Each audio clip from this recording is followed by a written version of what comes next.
Finding a good therapist should not be like finding an empathic needle in a haystack. But sometimes that's what it feels like. It's hard to know where to start, and even if you find some options, it's hard to know if you've really struck a good match. Welcome back to Savvy Psychologist. I'm your host, Dr. Jade Wu. Every week, I'll help you meet life's challenges with evidence-based research, a sympathetic ear, and zero judgment.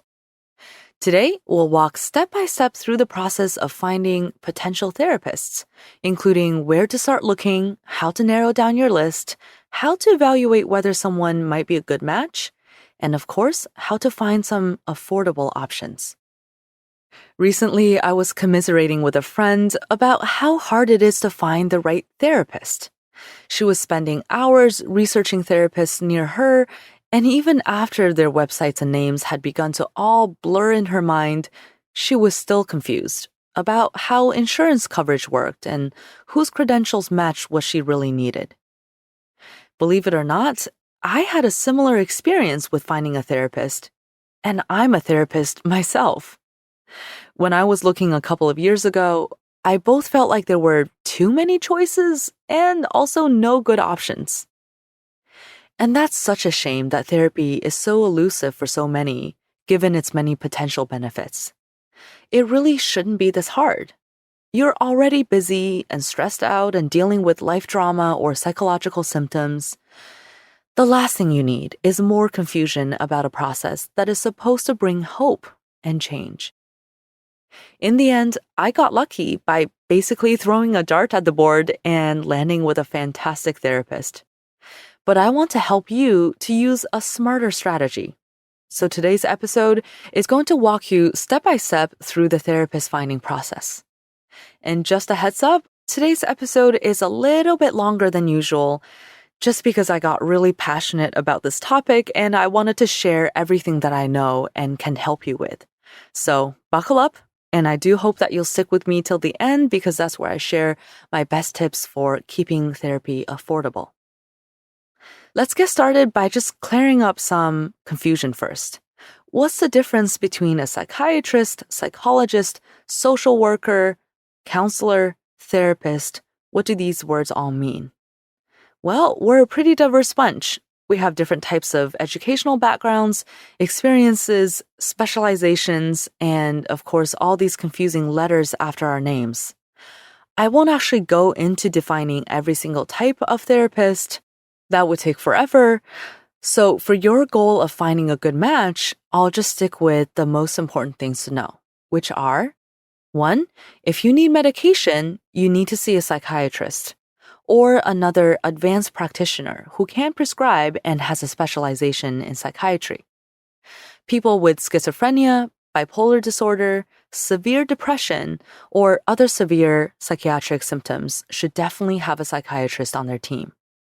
And if you're not sure whether you need medication or need to see a psychiatrist, you can always do an evaluation with one or with a psychologist to get their treatment recommendations. On the other hand, if you're looking for some form of talk therapy, you'll most likely want to see a clinical psychologist with a PhD or PsyD, a licensed clinical social worker, or licensed professional or licensed mental health counselor. Not everybody is trained in every type of therapy. So if you specifically want, say, CBT or psychodynamic therapy or mindfulness, make sure to ask the therapist about their training and experience with this specific therapy.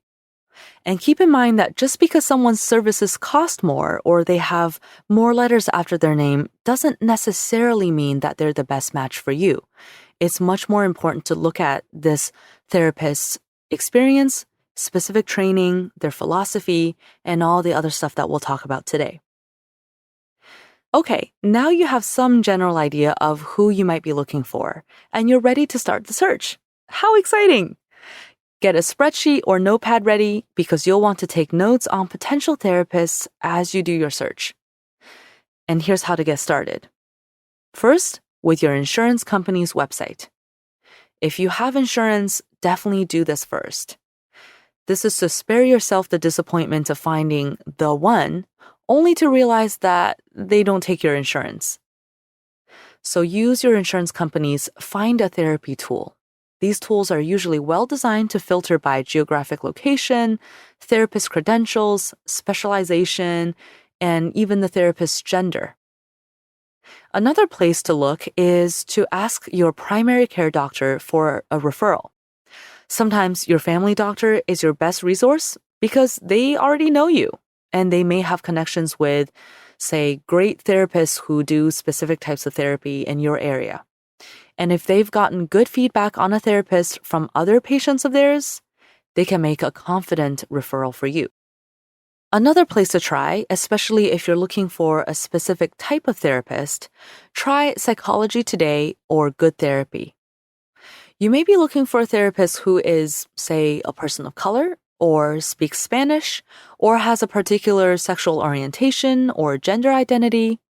You may be looking for someone who offers evening sessions or telehealth options. In these cases, psychologytoday.com and goodtherapy.com are great tools for filtering your search by these details. The therapist profiles that they have also give you better insight into a therapist's style and philosophy than usually an insurance company's website can do. And if you want to hone in on a really specific disorder or highly specialized treatment, search for a nonprofit organization with a member directory. For example, if you're looking for help with PTSD, Trauma-Focused Cognitive Behavioral Therapy is an organization that has a directory for trauma-focused therapists. They're at tfcbt.org, as in traumafocusedcbt.org. For help with insomnia, the Society of Behavioral Sleep Medicine, which is my home organization, has a directory at behavioralsleep.org. Those with misophonia can check out misophoniaproviders.com, and for postpartum depression, postpartumhealthalliance.org has a directory too. So you get the drift. You can search for a highly specialized therapist by starting with looking for information on your disorder, and these nonprofit organizations often offer great resources and communities too. Okay, great. So now you've got a few names jotted down. How do you narrow down your list? Here are a few things to consider. First, logistics and cost. Ideally, the therapists that you have on your shortlist have websites or directory profiles that give you the basics.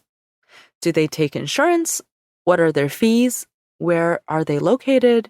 When are their clinic hours? And are they even taking patients and clients at all? Your list may naturally get shorter if a therapist does not meet your logistical and financial needs. But if someone seems like a really good match, it's worth calling in case they offer options, like a sliding fee scale or scheduling flexibility sometimes.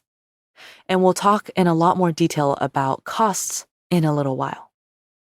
Another thing to consider is, does the therapist really specialize in the treatment that you need? You may not need a particularly specialized treatment if you're just looking for support or looking for some insight. But if you have, say, psychological trauma or OCD, ADHD, an eating disorder, postpartum mood symptoms, sleep problems, or a personality disorder, I highly recommend finding someone who truly specializes in that area, because someone without the right training could actually do more harm than good. If a therapist's bio lists many specialization areas, especially lots of disorders that aren't very related to each other, they may not really be a specialist. Let's say a therapist's bio claims that they're a specialist in both borderline personality disorder and sleep disorders. Well, it takes years of training to truly master treatment for borderline personality disorder, and the same is true for sleep. It would be pretty unlikely that a therapist is truly a specialist in both. But of course, it is possible, and you could always just ask about a therapist's training and experiences.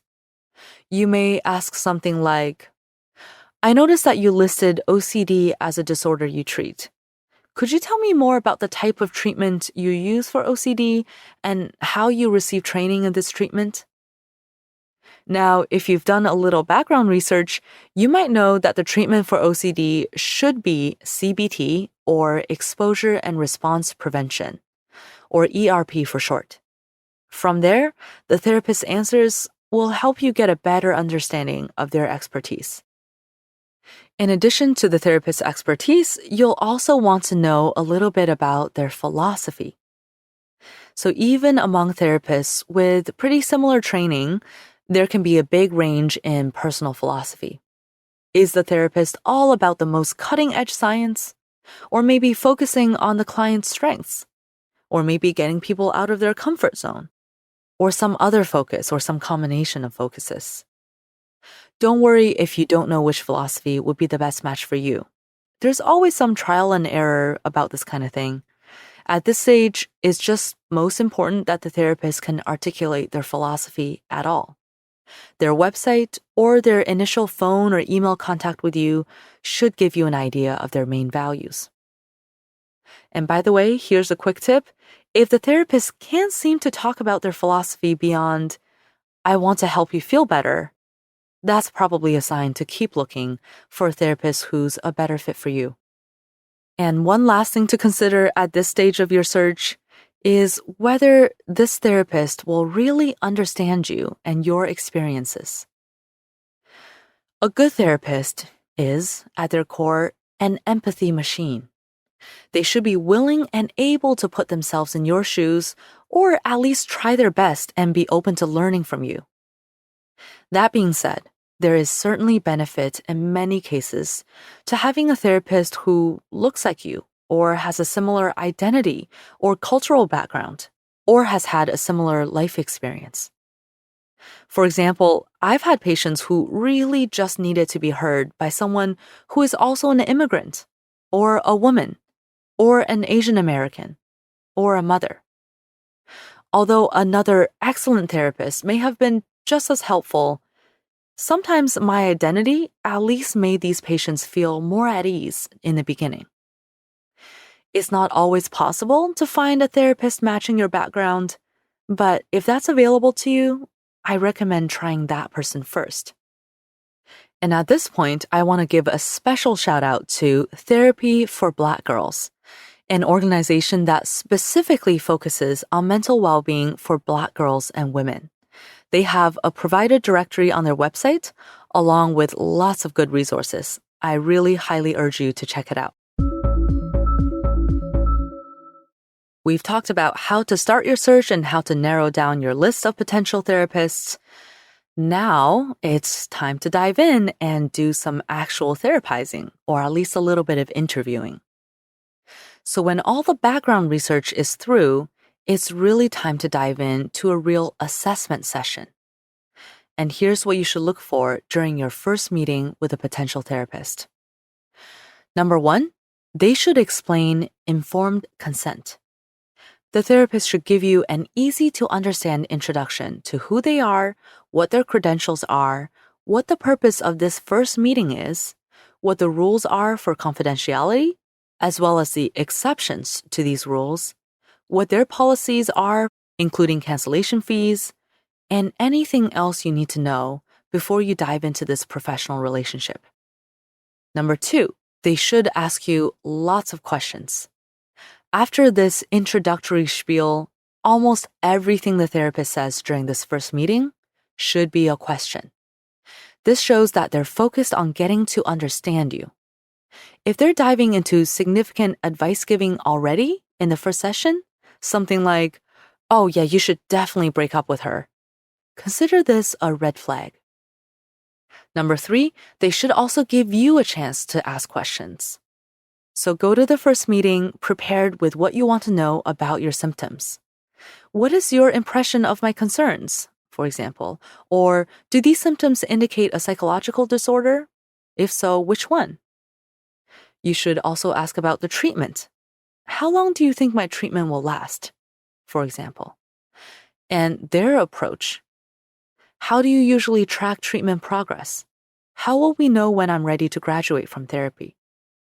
Number 4, the therapist should be able to articulate a general assessment and treatment plan. This may not be set in stone or fully fleshed out by the first meeting. Often, assessments continue formally or informally long after this. But the therapist's attitude should not be, well, let's just see how it goes. They should have some plan for how to begin treating you, or at least what further assessments are needed. And last but not least, they should make you feel heard, respected, and safe. No matter what type of treatment you're getting, your therapist should be an attentive, non-judgmental listener and a respectful partner in your work together.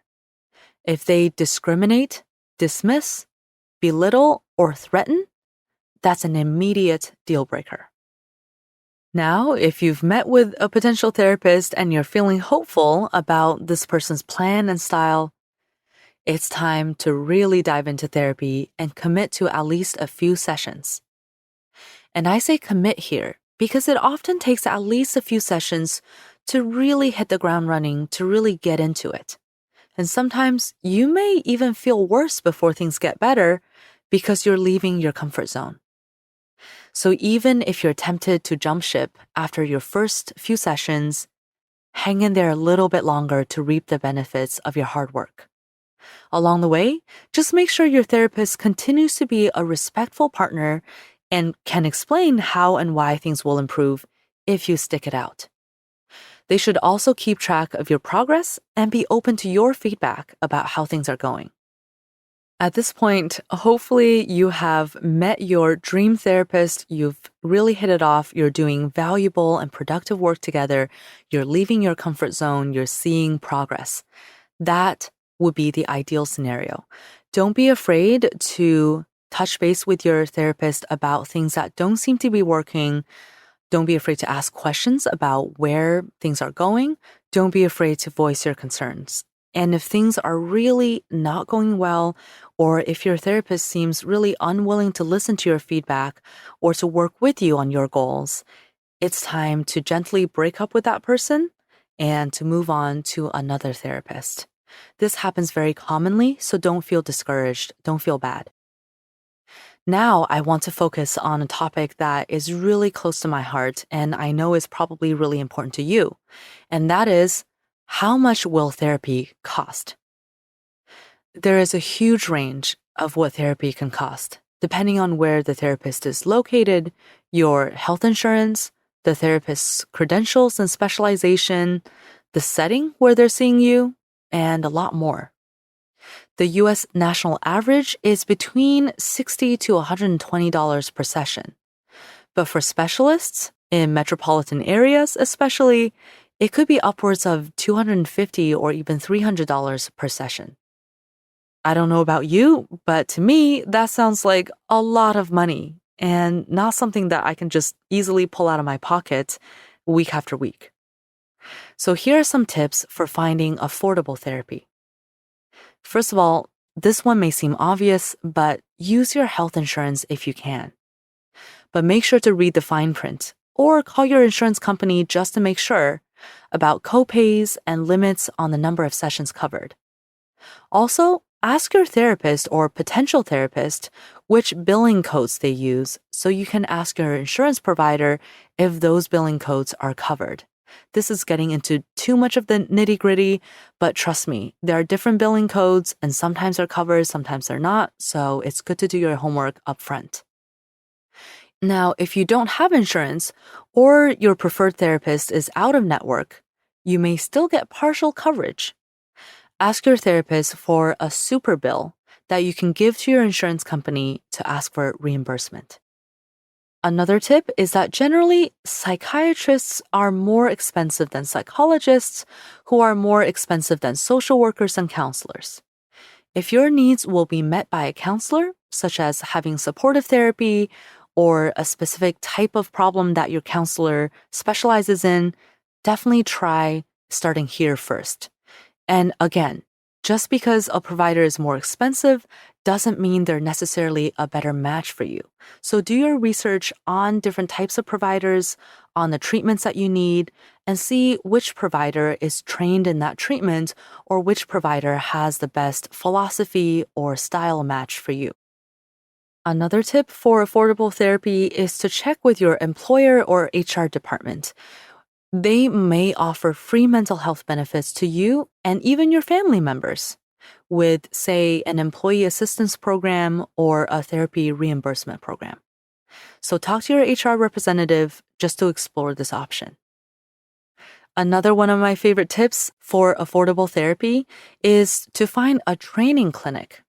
These places can be a great option for getting high-quality care for less cost. For example, the clinic where I trained offered a sliding scale for sessions starting at $5.